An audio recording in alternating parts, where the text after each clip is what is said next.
So, as we know, we are doing the Mananam for Bhagavad Gita, the chapter 6, which is called the Yoga of Meditation, Dhyana Yoga chapter. Okay.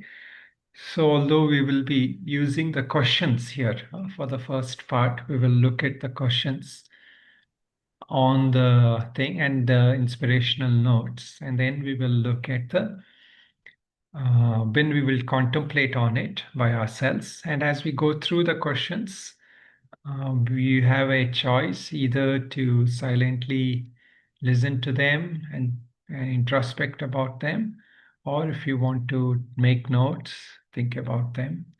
So you can choose, okay, what you wish to do. All right, so I'll start with a prayer. Om Sahana Vavatu Sahanau Bhunaktu Saha Viryam Karavavahai Tejasvinavadhitamastu Ma Vidvishavahai. Om Shanti Shanti Shanti. Vasudeva Sutan Devam Kamsachanuramardanam Devaki Paramanandam Krishna Vande Jagadgurum Shri Krishna Vande Jagadgurum. Okay, so first let us just look at we'll just project the questions. So this is the chapter 6, which is we are looking at. We looked at yesterday until shloka number 7. So the shloka number 8, let's look at that. Jnana Vijnana Triptatma Kutasto Vijitendriyaha Yukta Ityuchate Yogi Samaloshta Shmakanchana. The one who is satisfied, meaning one who is content with both knowledge and the personal experience of that. Not just theoretical knowledge, but the realization of that. Who is steady and has mastered the senses. Such a person is the self-absorbed, meaning he has attained that state of meditation. So he sees a lump of clay, a stone, and gold equally. That yogi, such a yogi, is able to look at the everything, even in among the insentient, among those matter-related objects. He doesn't see any difference. And amongst the sentient objects also, as the next shloka says, he who looks with the equal regard upon a friend, a companion, and a noble person, a detached, a hostile, and a relative. So all these different relations we have with people, right? And who is impartial towards both the righteous and unrighteous attains excellence. Meaning in his outlook, not in their transaction with them, but in the outlook, he sees all people as that one divine consciousness, that one Paramatma. And next shloka, a yogi should constantly concentrate through meditation, remaining in solitude alone with a focused mind and a self-controlled mind, free from desire, expectation, and possessions. Yogi yunjita satatam atmanam rahasi stitaha ekaki yata chittatma nirashira parigraha. Ekaki, that sense of solitude, being one with oneself, with a focused mind and a self-controlled mind. Okay, let us look at the questions. Do I perceive the one divine essence in everything? Or do I view things and people solely through the lens of my mental inclinations and past experiences? So what is my outlook? Am I able to see that one indivisible consciousness? At least, not physical eyes, but in my perspective and understanding, am I able to see that everyone has this divine essence, that one divine essence? In me also. It includes me also, not just sometimes, when people don't have a positive self-regard or inferiority complex. They think I'm not good enough, right? So even in me, that divine experience, the divine essence is there, and in everybody. To what extent do my memories influence and color my interactions with others? So we have to answer this each one personally, to introspect on this. What benefits lie in adopting a fresh perspective towards every experience in my life? So when we are free from memory-based interaction with people, we are able to look from that pure sense of beingness. We are not tainted by our experiences. So this is a good practice. We should see when we are able to do that. Maybe at least one time a day. You walk in nature, or sit somewhere quietly.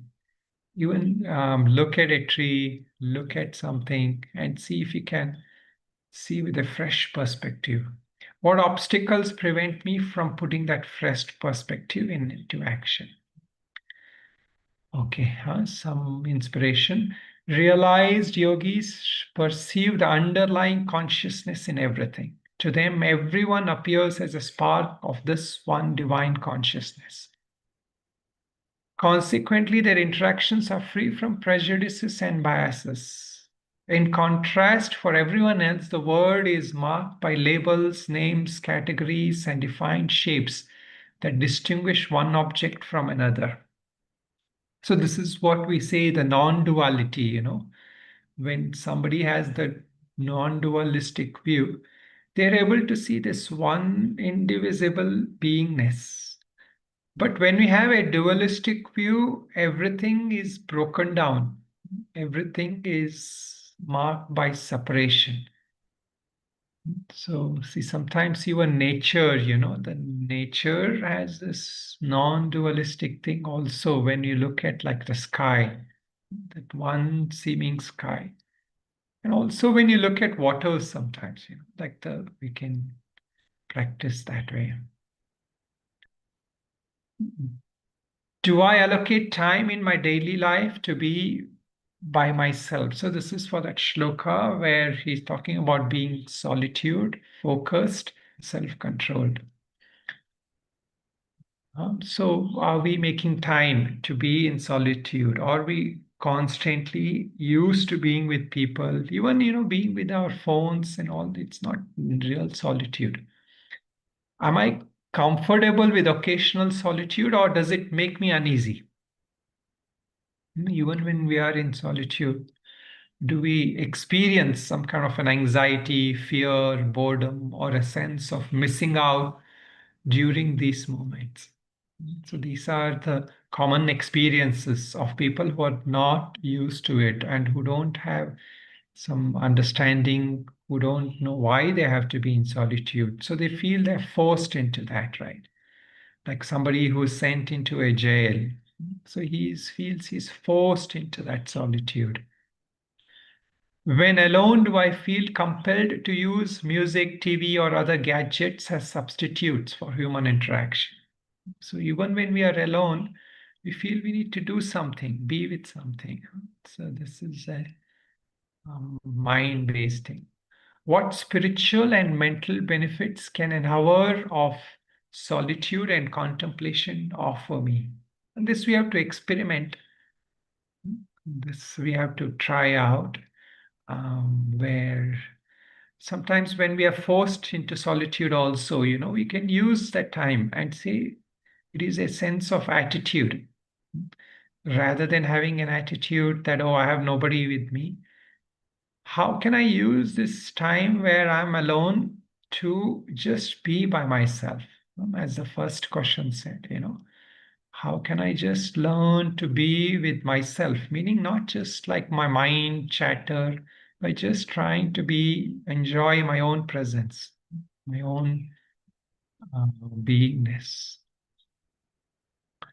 The modern world differs significantly from the lifestyle depicted in ancient India. This is the Gurukul systems. Technology and social media have deprived humans of the opportunity for solitude. Solitude allows for self reflection, inner peace, and mental rejuvenation. It fosters creativity, clarity of thought, and a deeper understanding of oneself. Learning to be with oneself in a positive manner. So, this is the important thing, how we can learn to be with ourselves in a positive manner. It's a valuable skill, an art worth mastering. Consistently practicing the skill is akin to a science. The ancient rishis called this art and science meditation. So, what meditation we say, it is a skill, it is worth mastering. Okay, one more shloka, that shloka 12 we will look at. Tatraikagram manakritva yata chittendriya kriyaha upavishyasane yunjyad yogamatma vishuddhaye. There, sitting on that seat with the mind concentrated and the mind and senses held in check, one should practice yoga for the purification of the self.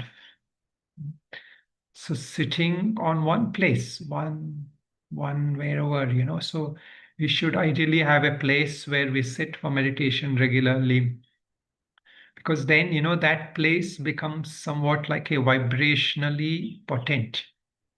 So we can try to use that one place, and the mind is concentrated there.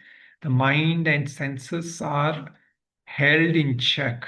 So we naturally try to use that time consciously to form. This is about formal meditation. We should also informally be in the state of being aware and in check. But formally, we should practice every day. One should practice the yoga for the purification of the self. We call as chitta shuddhi. This is a meditation is a means of purification. So some questions. This is the last Mananam we do. Suggested area of meditation introspection for those aspiring for regular practice. Consistent practice. Do I maintain a regular meditation practice in my life? Even if it is for half an hour, ideally twice a day. Formally, we should practice minimum. But if not, at least once. Sensory restraint. Can I keep my eyes closed, other senses withdrawn, and maintain stillness in my body all through the meditation period? So, the tendency to see what is happening, to hear what is happening, we are trying to withdraw from that. How quickly am I able to achieve a state of one pointedness? Of course, this varies from day to day. If we are engaged with a lot of activities on that day, it is harder. So that is why, informal meditation during the day is important. Even 1 minute here and there, trying to just feel that stillness, be in that state of beingness. So the state of mind, is my mind often restless or dull? So what is the so generally, when we come to meditation, we are either sometimes in a tamasic or a rajasic state. Tamasic state means we fall asleep as we start feeling asleep because mind is not energetic. So then we need to do more pranayama and other practices. Um, and if it's too rajasic, then you start with ideally in our tradition with some japa. We're trying to focus and visualize some deity or something. Do I comprehend the meditation process well? Am I open to seeking guidance from a teacher? So we talked about this. It is a taught by a teacher. Then, okay, how we can now, after this, we can just try to practice it.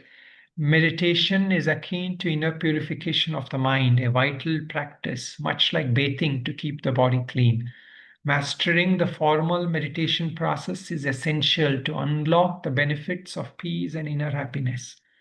According to the Bhagavad Gita, an ideal yogi isn't someone who bends nature to his will or performs miracles. Instead, the yogi learns to master his own responses to the world by controlling the senses and mind. So this is a common thing, I keep saying, a yogi is not somebody who is trying to change the paristhiti, the circumstances of our life to be what we like. It is not the ideal yogi according to Bhagavad Gita. Also, yogis do miracles at times. But the ideal one is one who learns to be equanimous, control his mind, be in that state of accepting whatever comes, and that abiding in that beingness. So that is an ideal yogi. Okay. So let us just take a few minutes and practice these things, ask these questions, reflections also as we do.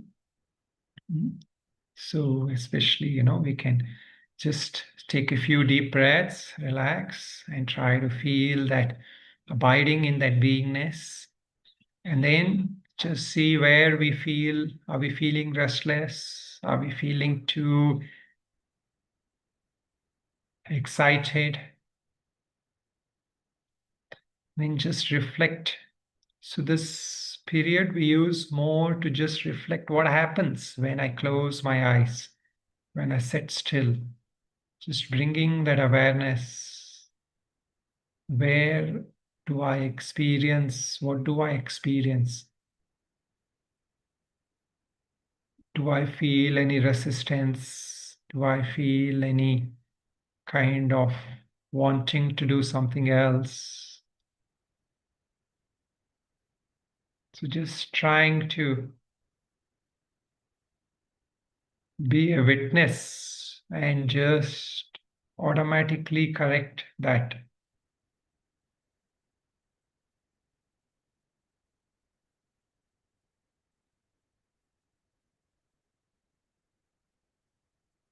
Am I willing to just abide in this natural state of beingness? So sometimes, we don't even need to take the support of a mantra or a breath. We can immediately, just by checking ourselves, attain to that state of stillness. So this is the power of contemplation, Mananam. You just check what is happening. And once you become aware, you are willing to drop it. Because that knowledge is so powerful that we immediately drop that wrong states. If the mind is thinking, we note the mind is thinking, and that state beyond thought is immediately attained.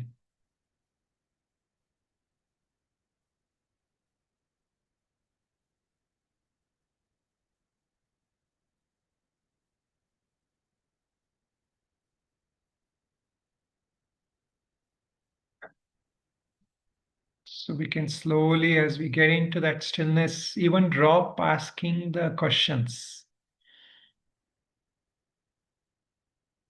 If we continue all the time in the questions itself, then that is another activity. But that questions are meant to bring us to that state of beingness, that witnessing consciousness, which is free from all thoughts, free from all anxieties, emotions, excitement, that pure abiding beingness, which is right here, right now, which is not a new discovery, which is a mere uncovering of the mind and all its activities.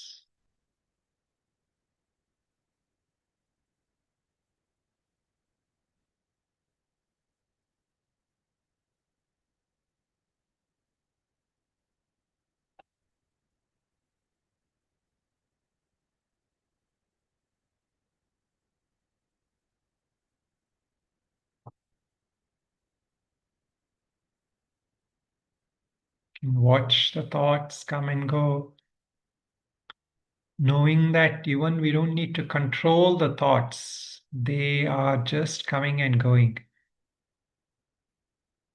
And I am here to experience this solitude with myself. And instead of even feeling that you are alone, try to feel that you are that beingness, which is the essence of everything. So there is not even that loneliness. As we said before, that one underlying consciousness in everything is the best company, if we want to even call it company. The one divine consciousness is our best place or person or one with whom we will stay or with whom we will enjoy beingness.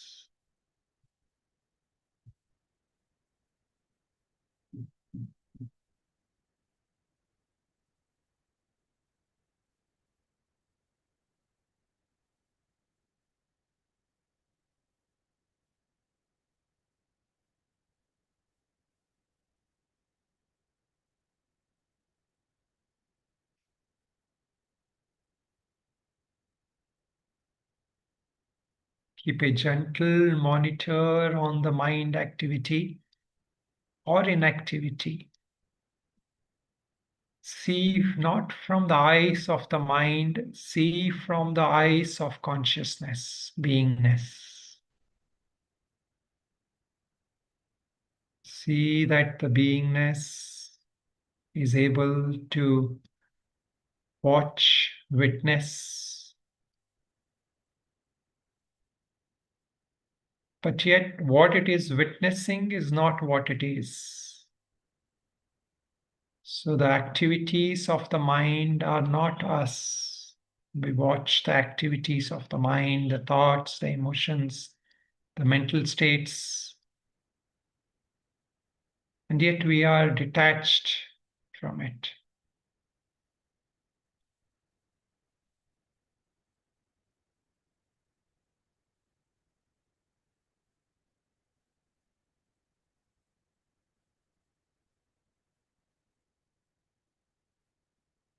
But one indivisible beingness, consciousness, with non-dual reality.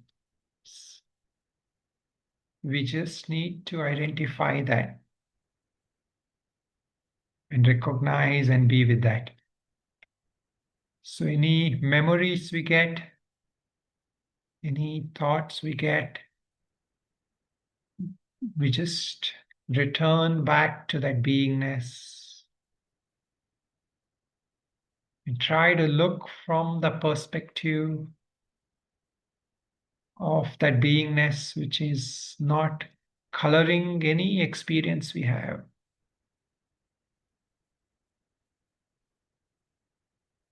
So if you also can use this contemplation with an open eyes, everything you see around you,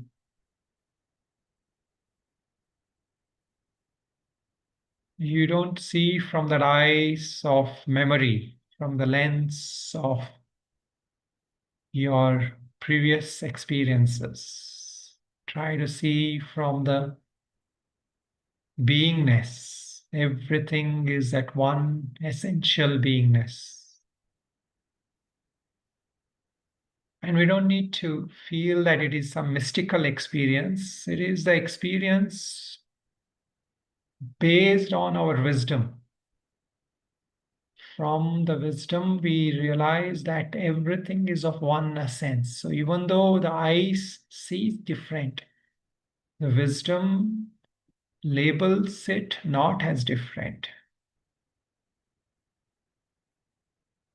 But one beingness is what the experience should be.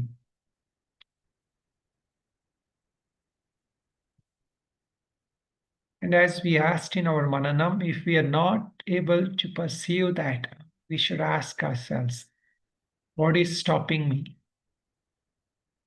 What doesn't allow me to feel that everything is that one divine? consciousness.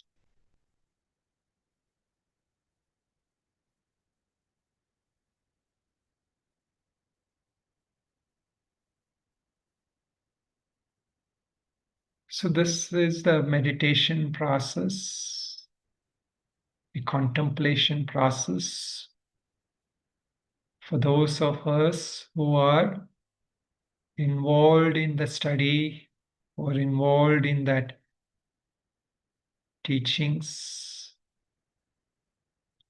Is not just to attain a stillness of mind, but it is to abide in that beingness.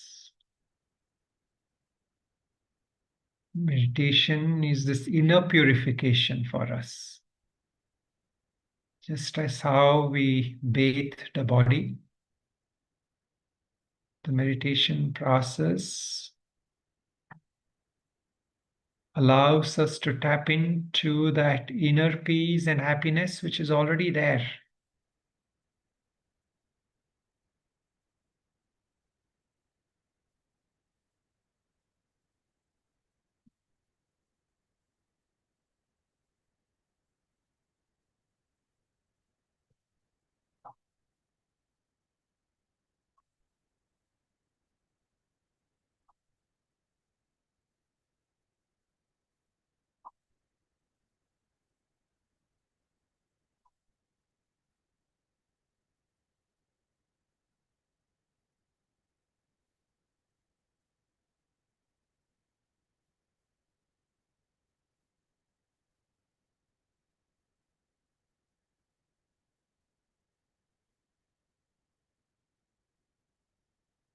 Just the last couple of minutes, try to look again. What state of mind do you feel you're experiencing? And yet try to feel that state beyond the state of mind.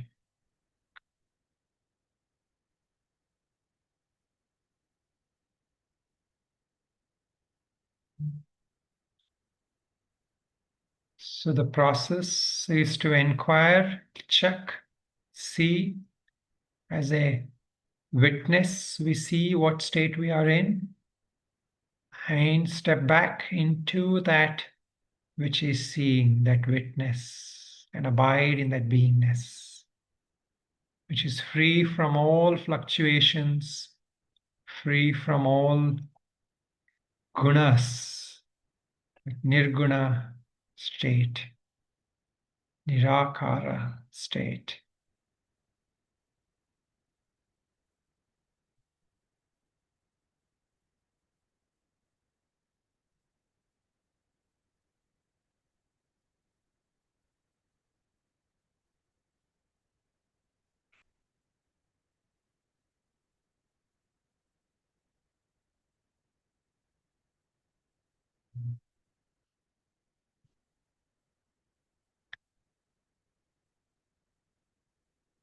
So the yogi is one who learns to master his responses to the world, from paristiti to manastiti, from being lost in the worldly experiences to the state of the mind and beyond. So now with just a minute of expressing our gratitude, sense of positivity in the heart,